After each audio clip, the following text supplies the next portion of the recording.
धीरे धीरे कदमों की आवाज मेरी तरफ आने लगी। मेरे कान के बिल्कुल पास एक फुसाहट सुनाई दी। तुम कागज जलाने आए थे ना, फिर पीछे मुड़कर क्यों नहीं देखते? मैं डर के मारे जम गया। सांस लेने की भी हिम्मत नहीं हो रही थी। काफी देर बाद मैंने धीरे धीरे पीछे मुड़कर देखा। अलमारी के सामने कोई खड़ा था।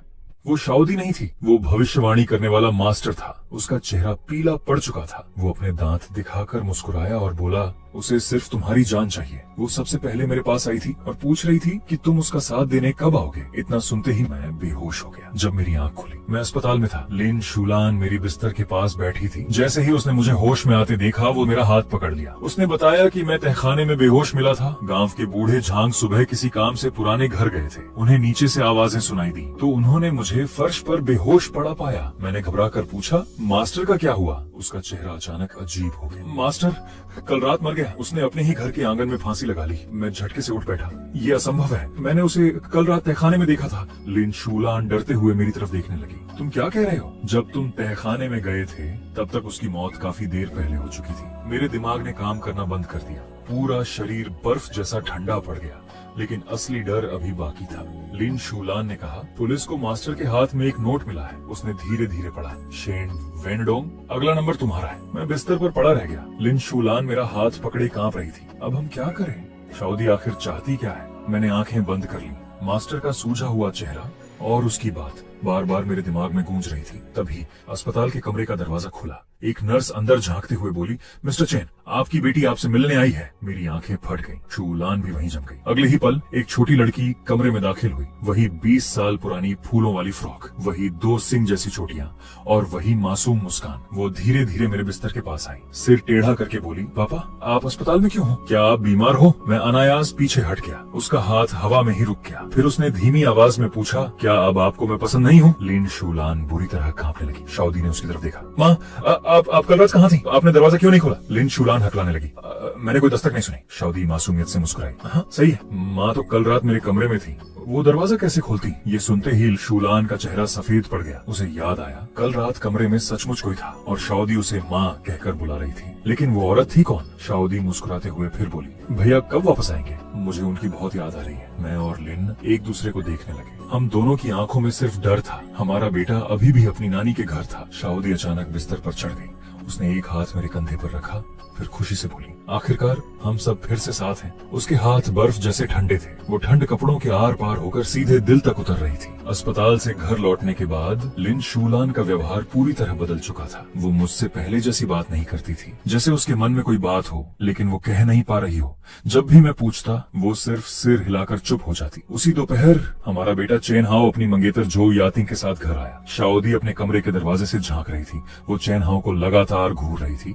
अचानक वो दौड़कर उसके पास गई और उसका हाथ पकड़ लिया। धीरे से बोली, भैया आप इतने बड़े कब हो गए? चेन हाओ असहज होकर मेरी तरफ देखने लगा। मैंने अभी तक उसे सच नहीं बताया था। उसे सिर्फ इतना कहा था कि शाउदी कुछ दिनों के लिए हमारे दोस्तों की बेटी है। शाउदी ने फिर पूछा, याद है हम बचपन में छुपन छुपाई खेलते थे? चेन हाओ ने सिर हिलाया। नहीं। शाउदी ने उसका हाथ छोड़ दिया, लेकिन उसकी नजरें लगातार उसी पर टिकी रहीं। जो यातिंग हालांकि जल्दी ही शाउदी से घुल मिल गई। उसने उसे टॉफियां और खिलौने दिए। फिर अचानक उसने पूछा, क्या आप मेरे भैया का अच्छे से ख्याल रखेंगी? जो यातिंग हंसकर बोली, बिल्कुल। शाउदी मुस्कुराई। अच्छा है, वरना मुझे गुस्सा आ जाएगा। वो हंस रही थी, लेकिन उसकी मुस्कान में कुछ अजीब था। इतना अजीब कि जो यातिंग की मुस्कान भी उसी पल गायब हो गई। मैं और शूलान फिर एक दूसरे को देखने लगे। उस रात जब लिन शूलान मुझे बेडरूम में ले गई, उसकी आवाज कांप रही थी। वो बोली, मैंने आज कुछ बहुत अजीब देखा है। मैंने पूछा, क्या? वो बोली, जब शाउदी छोटी थी वो हमेशा चॉपस्टिक बाएं हाथ से पकड़ती थी और अंगूठे से ऊपर दबाकर पकड़ती थी, लेकिन आज उसने चॉपस्टिक बिल्कुल एक बड़े इंसान की तरह पकड़ी,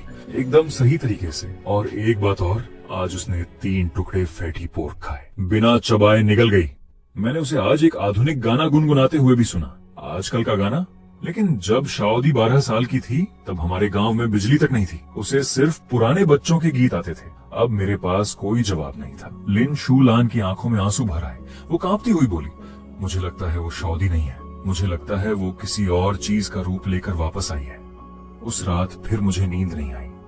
अगली सुबह रसोई से कुछ आवाजें सुनकर मेरी आंख खुली। मैं तुरंत भागकर वहां पहुंचा। शाउदी चूल्हे के सामने खड़ी थी। एक बर्तन में कुछ उबल रहा था। मैंने पूछा, क्या बना रही हो? वो मुस्कुराई। माँ ने सिखाया है, ये मेरा पसंदीदा खाना है। मैंने बर्तन के अंदर झांका और मेरा दिल एक पल के लिए रुक गया। वो शकरकंद की खीर थी जो शाओदी को बचपन में सबसे ज्यादा पसंद थी। मैंने डर छुपाते हुए पूछा, तुम्हें ये बनाना किसने सिखाया? वो मुस्कुराई, माँ ने मुझे सब कुछ सिखाया है। मैंने पूछा, तुम्हारी माँ कहाँ है? उसने कमरे के कोने की तरफ उंगली कर दी।